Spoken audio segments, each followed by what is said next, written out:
মেয়েদের বড় ত্যাগ দিতে হয়, যে ঘরে জন্ম হয়েছে সেই ঘর ছেড়ে চলে যেতে হয়, যেই উঠানে খেলে বড় হয়েছে সেই উঠানটাকে চিরতরে শেষ করে দিতে হয়। একটু ভালো করে দেখলে দেখা যায় মেয়েদের কিন্তু আসলে কোনো ঘরই হয় না।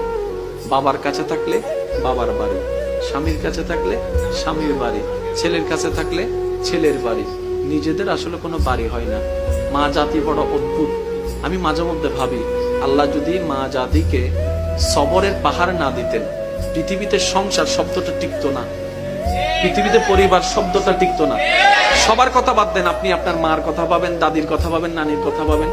আমাদের মা, আমাদের দাদি, আমাদের নানি যে ত্যাগটা দিয়েছেন, যে সহ্যটা করেছেন, ওনারা যদি অধৈর্য হতেন আজকে কারো পরিবার কিন্তু ঠিক থাকতো না। সেজন্য আল্লাহ পাক তাদের অন্তরকে ধৈর্যের পাহাড় বানিয়ে দিয়েছেন। সুবহানাল্লাহ। এগুলা ওনাদেরকে বেতন দিয়ে কিংবা ওনাদেরকে বিনিময় দিয়ে এটার নিয়ামত পাওয়া যাবে না।